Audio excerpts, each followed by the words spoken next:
இப்போது புதிய அறிமுகம் ஆச்சி ஹோட்டல் சாம்பார் 50 கிராம் ரூபாய் 20 மட்டுமே.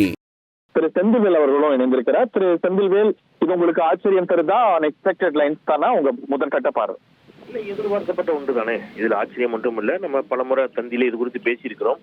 பாட்டாளி மக்கள் கட்சியில அன்புமணி ராமதாஸ் நிச்சயமாக பாஜக கூட்டணியில் தான் நீடிப்பார் அப்படிங்கிறதுல ஒன்றும் ஆச்சரியம் ஒன்றும் இல்லை.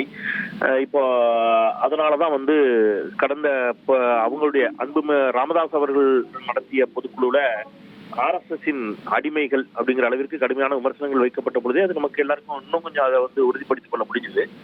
இப்போ மருத்துவர் ராமதாஸ் பயணிப்பாருங்கிற ஒரு எண்ணமா, இல்ல இங்க ஒரு காம்ப்ரமைஸுக்கான சூழல் இன்னும் இருக்குன்னு நினைக்கிறீங்களா? மருத்துவர் ராமதாஸுடைய மூவ் என்னவா இருக்குன்னு கணிக்கிறீங்க? நிச்சயமாக அவருக்கு இந்த தேர்தலில் திமுக ஆட்சி பிடிக்க போதா, அதிமுக ஆட்சி பிடிக்க போதாங்கிறதுலாம் அவருக்கு முக்கியமே இல்லை. அன்புமணி ராமதாஸ் தலைமையிலான பாட்டாளி மக்கள் கட்சி ஒரு இடத்தில் கூட வெற்றி பெற்று விடக்கூடாது அப்படிங்கிறது மட்டும்தான் அவருடைய ஒற்றை இலக்காக இந்த தேர்தலில் இருக்கும். அதனால அவர் அதை நோக்கித்தான் நகர்வாரு.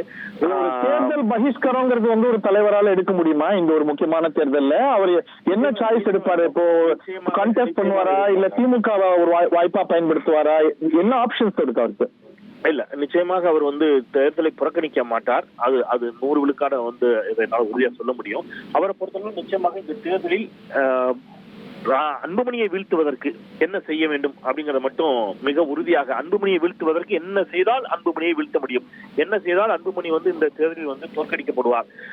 இது என்ன சிக்கல்னாங்க, உண்மையான பாட்டாளி மக்கள் கட்சியினர் இன்னும் வெளிப்படையா உடச்சி பேசணும்னா வன்னியர் சமூகத்தினுடைய ஆதரவு யார் பின்னால் இருக்கிறது என்பதை நிரூபிக்க வேண்டிய ஒரு பெரும் சவால் மருத்துவர் ராமதாஸ் அவர்கள் கையில இருக்குது இந்த முறை.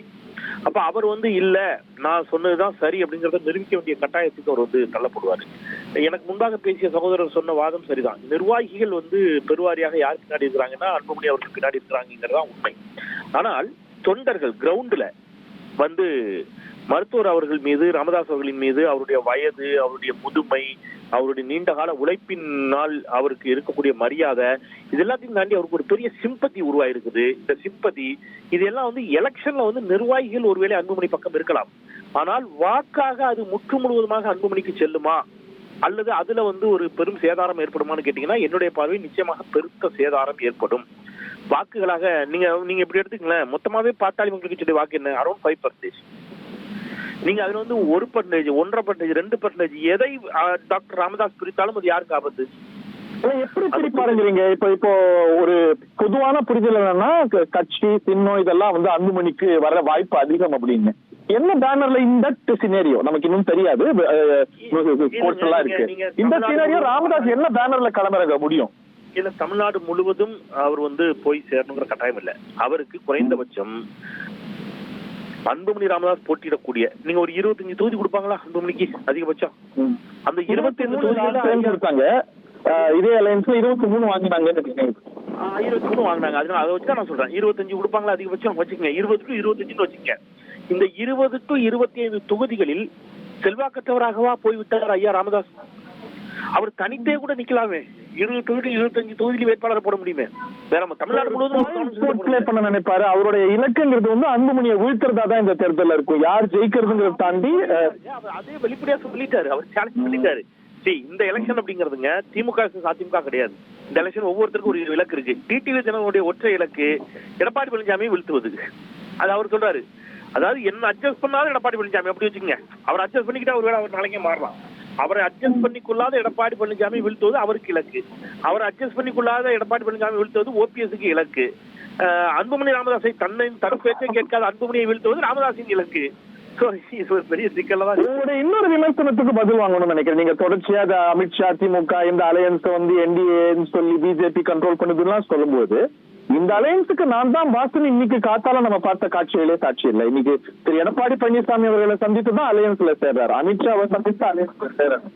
யார் பாஸ் அப்படிங்கிறது தமிழ்நாட்டுல நிரூபணமாகல இந்த அலையன்ஸ். இல்ல, அது நேற்று இவர் அமித்ஷா வேலுமணி உள்ளிட்டவர்களை சந்தித்து பேசிய பிறகு எடுத்த முடிவாக கூட இருக்கலாம். நாங்க போறோம், நீங்க அவரை சந்திச்சு ஜாயின் பண்ணிக்கங்க அப்படிங்கறத கூட அது இருக்கலாம். ஒன்று. இன்னொன்று வந்து ஏற்கனவே இப்ப அவங்க ஒரு செக் வச்சிருக்காங்க. RSS அடிமைகள் கடுமையான விமர்சனத்துக்கு உட்படுத்தப்பட்டிருக்கிறார் அன்புமணி. இந்த நேரத்தில் அவர் எடப்பாடி பழனிசாமியை சந்திக்காம ஒருவேளை அமித்ஷாவை போய் சந்திச்சு இந்த கூட்டணிக்குள்ள வர்றாரு அப்படின்னா அந்த விமர்சனம் மேலும் வலு சேர்க்கக்கூடியதாக அந்த விமர்சனம் அமைந்துவிடும். ஸோ அதனால அவர் வந்து கொஞ்சம் ஒரு கேள்வி வரும் இல்லையா, நீங்க கடந்த முறை கூட நாடாளுமன்ற தேர்தல், அதனால சரி இந்த முறை சட்டமன்ற தேர்தலுக்கும் நீங்க ஏன் வந்து எடப்பாடி பழனிசாமியை பார்க்காம அங்க போய் பாத்தீங்க அப்படிங்கிற ஒரு கேள்வி கூட வரலாம். இது வந்து ஒரே ஒரு குறுகிய காலத்தில் நடக்குது. அமித்ஷா நேற்று முன்தினம் தமிழ்நாட்டுல இருந்தார். அமித்ஷா, எடப்பாடி பழனிசாமி, அன்புமணி எல்லாரும் சந்திச்சிருக்கலாமே. நிறைய வாய்ப்பு இருக்குது.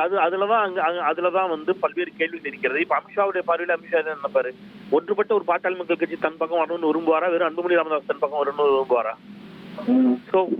கூட்டணிக்குள்ள ஏகப்பட்ட சிக்கல்கள், ஏகப்பட்ட குழப்பங்கள், ஏகப்பட்ட முரண்கள் இருந்து கொண்டிருக்கின்றன.